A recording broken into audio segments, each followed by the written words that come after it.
Assalamualaikum warahmatullahi wabarakatuh. Waalaikumsalam warahmatullahi wabarakatuh. Gimana kabarnya? Baik. Sehat semuanya? Sehat. Siap mengikuti? Siap. Semangat ya? Semangat. Mari kita awali dengan bacaan basmalah bersama-sama. Bismillahirrahmanirrahim. Nah, sebelumnya saya cek dulu ya. Nama kali satu saja. Yunus Prafdi. Desiana Marisa. Fatima. Pak Rizkan Waris. Muhammad Sofudin. Isabel. Muhammad Said. Excellent. Muhammad Nur Akhlak. Semuanya hadir ya? Mohon dipersiapkan buku tulisnya, pennya, dan juga siap untuk mengikuti layar proyektor ini. Bisa dilihat ya? Oh ya, jadi gini, kemarin kita kan sudah membahas ya tentang Pancasila, bahwa nilai-nilai dasar Pancasila itu termasuk ada nilai-nilai kemanusiaan dan juga nilai keadilan. Nilai kemanusiaan termaktub dalam sila kedua Pancasila. Berbunyi apa?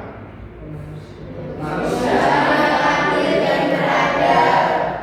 Lalu sila kelima bunyinya apa? Keadilan sosial bagi seluruh rakyat Indonesia. Nah, jadi karena kemarin sudah bahas tentang nilai kemanusiaan keadilan, maka kita kaitkan pada hari ini kita akan menyampaikan materi tentang hak asasi manusia dalam konstitusi.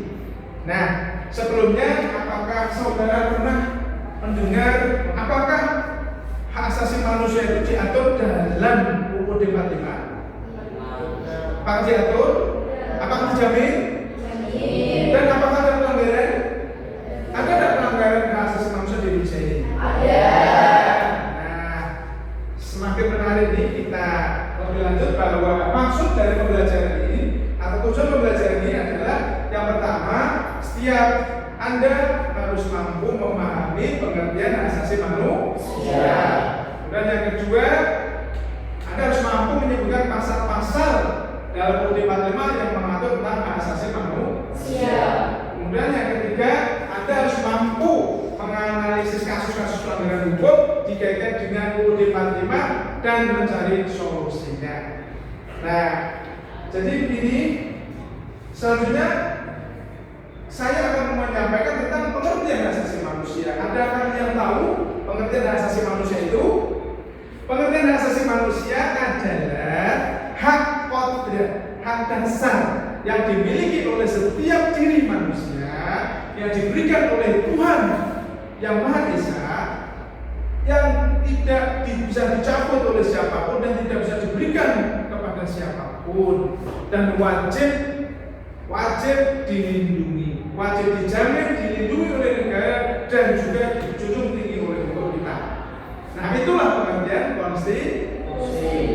Pengertian hak asasi manusia adalah konstitusi. Nah, jadi kita ini hak asasi ini mutlak ada pada diri kita. Sifatnya universal, semuanya orang punya hak asasi manusia tanpa terkecuali. Dan sifatnya melekat dan juga terhadap semuanya tidak boleh dicabut dan tidak boleh diberikan oleh pada siapapun dan bersifat mutlak pada diri kita ya.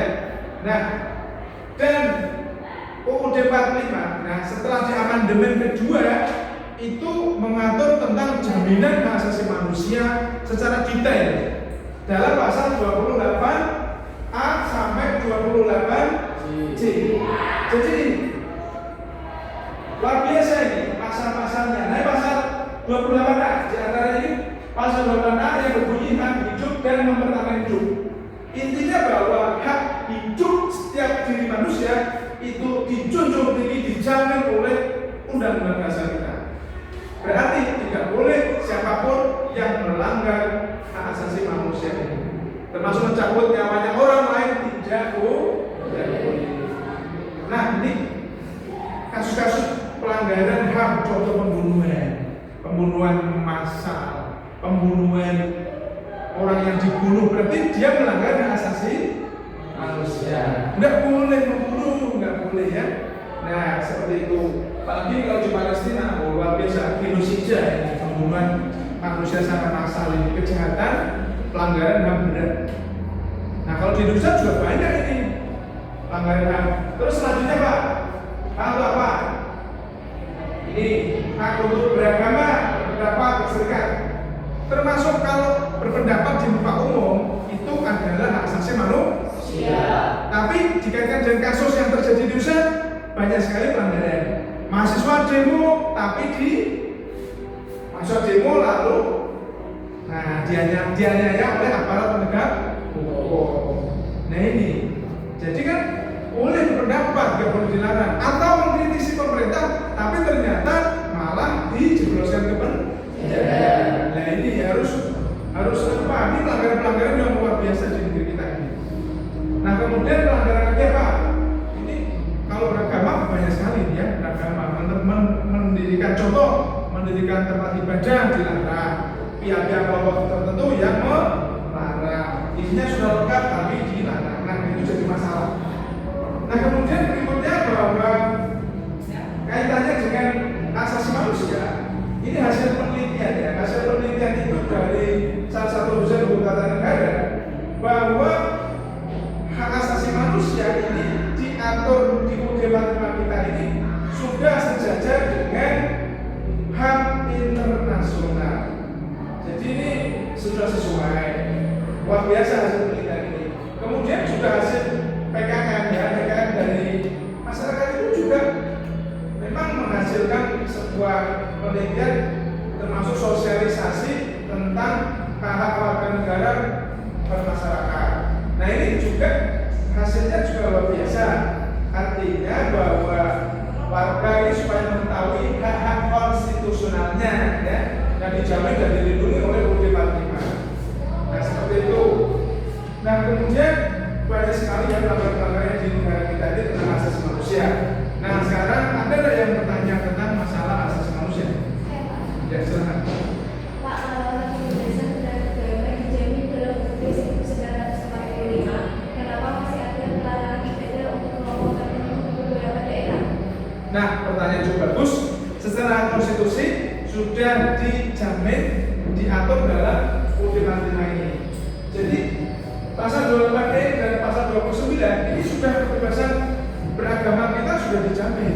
Tetapi kenapa faktanya kok masih terjadi konflik ya?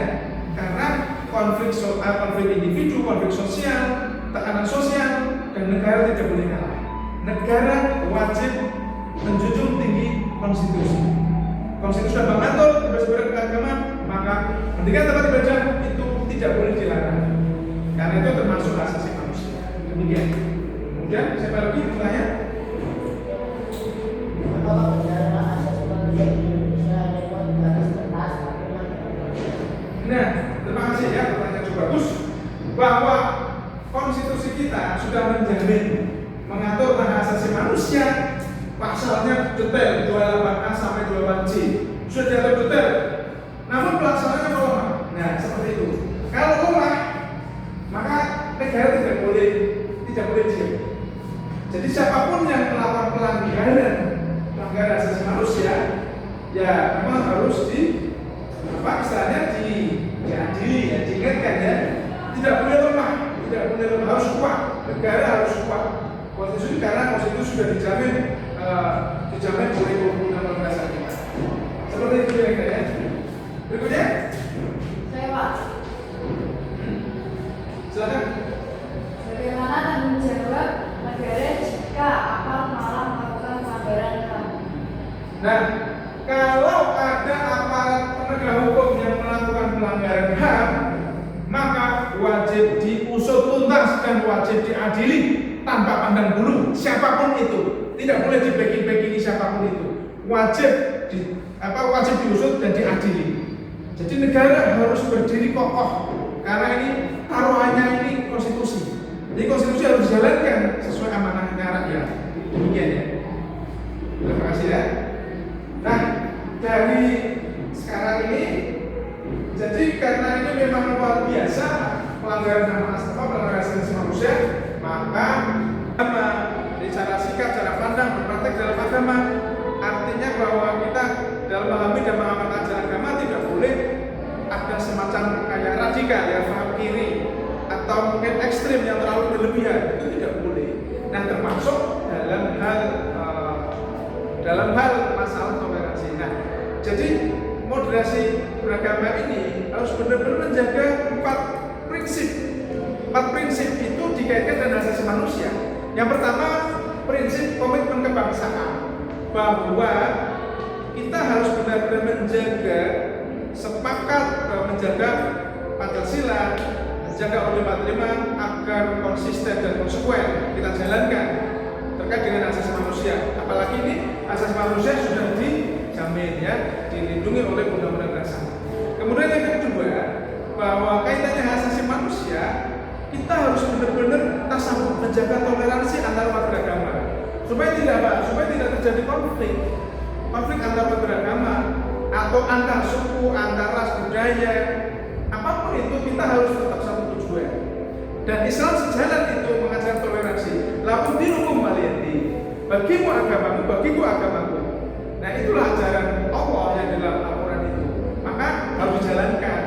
Gak boleh umat lain, umat agama lain merusuhi umat yang lain. Kemudian yang ketiga, anti kekerasan. Bahwa agama tidak boleh memaksakan kepada umat yang lain. Jadi itu sejalan bahwa memang kita tidak boleh memaksa orang lain untuk mengikuti agama kita. Dan kita harus jalankan benar-benar tidak boleh memaksa dengan kekerasan. Dan apalagi kita berbuat menganiaya orang, tidak boleh. Dengan cara kekerasan atas nama agama apapun tidak boleh. Kemudian yang prinsip yang keempat yaitu akomodatif terhadap budaya lokal, ya. Artinya apa? Kearifan lokal, budaya lokal itu harus dihormati, dijunjung tinggi.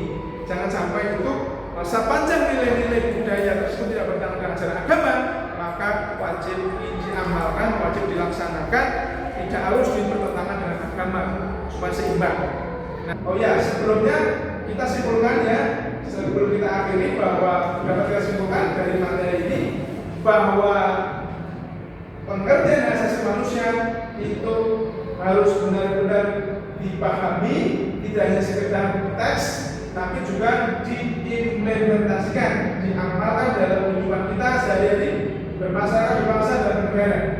Kemudian yang kedua, bahwa ketika ada pelanggaran HAM, pelanggaran asasi manusia, maka kita harus mampu menyuarakannya dan bagaimana supaya bisa dilaksanakan itu, diadili kalau ada yang melanggar HAM. Nah, ini ada tugas untuk kalian.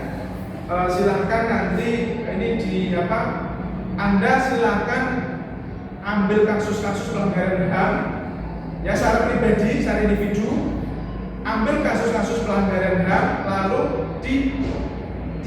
dianalisis dengan pasal-pasal di UUD 45, melanggar pasal mana di UUD 45 itu, lalu dikasih solusinya. Paham, ya? Nanti silakan dimasukkan ini yang sudah saya siapkan di Google Form. Nanti saya share itu di Google Form. Nanti kemudian Anda bikin contoh kasus-kasus pelanggaran HAM, kemudian dianalisa, dikasih solusi. Nanti akan kita bahas di pertemuan yang akan datang. Paham, ya? Demikian, terima kasih. Semoga belajar ini bermanfaat untuk kita semuanya. Wassalamualaikum warahmatullahi wabarakatuh.